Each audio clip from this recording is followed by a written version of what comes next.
You know what, and I think Delegate Braveboy and Senator Harrington, I believe, sponsored those pieces of legislation. You know, I just sort of looked at it as something that they're looking at in terms of consolidating overlapping functions. But encroachment by the legislature on the executive functions, now that's not appropriate.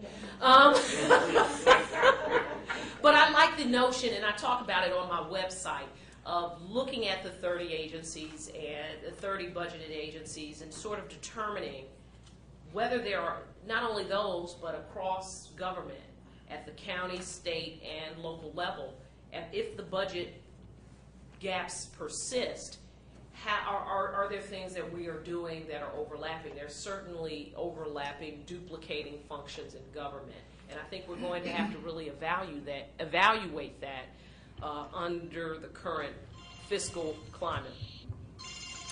I would also say that I'm not sure that's constitutional either, overall.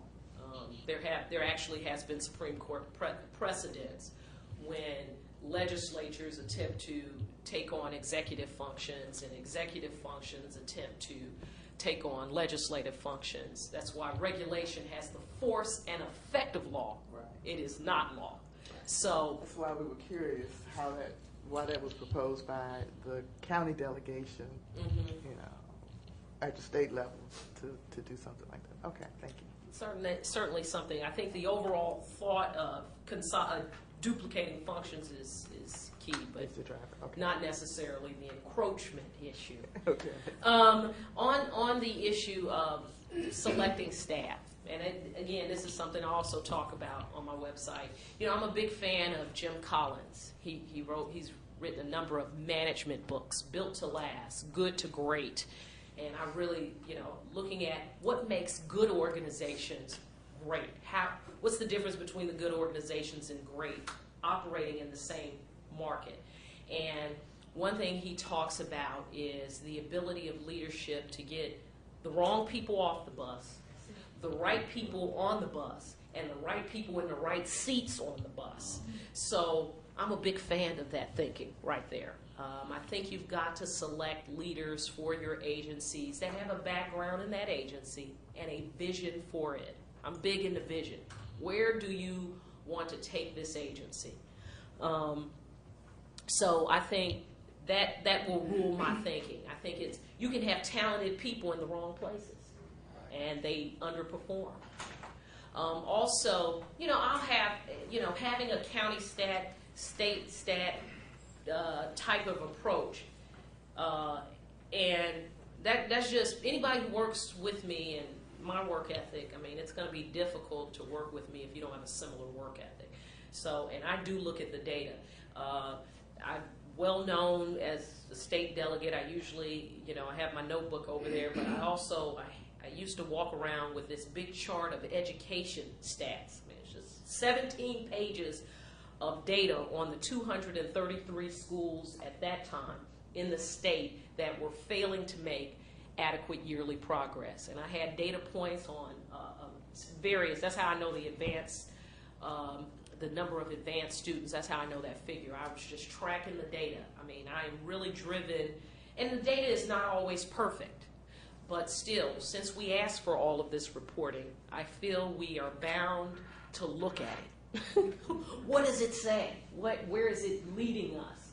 And so that, in addition to taking in all of the other information that we take in, both in talking to people, consulting with people, door to door at the church, just you know, taking in that in addition to all the other information we take in to try to make informed decisions.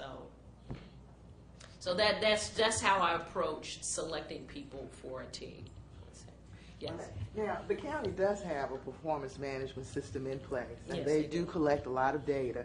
I think part of the issue is not just collecting the data, it's how you integrate the use of the data in the day-to-day management. Right. And even with the budget season, one of the things that's supposed to happen is there are goals and strategies and objectives and, mandates given to the agencies that are examined at budget time in terms of how well did you perform and blah, blah, blah, blah. I think, one, the quality of the data that's collected, and then what impact, for instance, if they have mandates or things that they're supposed to achieve and they don't achieve them, and in fact overspend and not achieving them, at the budget session, are they going to be rewarded by taking money from maybe another agency that didn't overspend just to plug that hole? How would you manage that entire process? And again, I mean, that's the county stat approach. I mean, I don't think you look at that data at one point in time. I think you are evaluating it on a regular basis. I think, on a monthly basis, or, I served on a staff. I used to work for Senator Dianne Feinstein, and really every week, just about every week, every 2 weeks, we got together as the entire staff. And I think this was a great model, actually.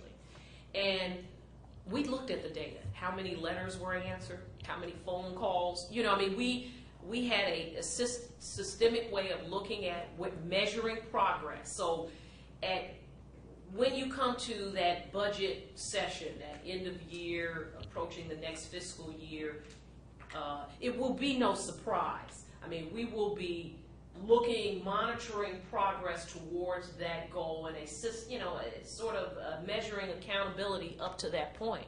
So I think it will, it'll be clear that perhaps that agency is underperforming, and I think under my administration, there will be some accountability for that. If we've set a goal and we've agreed to that goal, and it is integral to the vision of our government achieving both the real and perceived, because government is about the real, but it's also about the perception.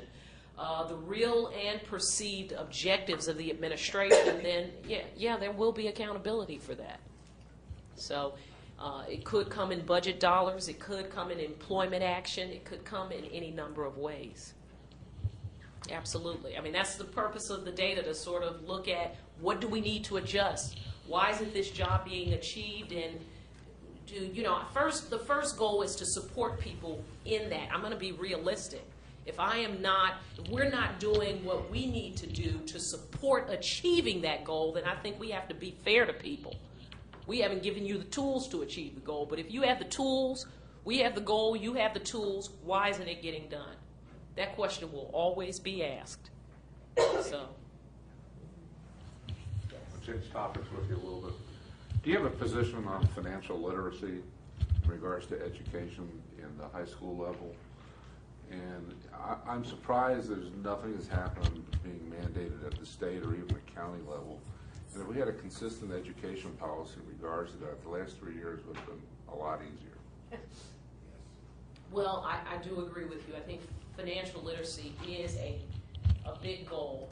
And I think we passed a task force on it. I know Senator Muse led up some legislation on that. I'm a big supporter of it.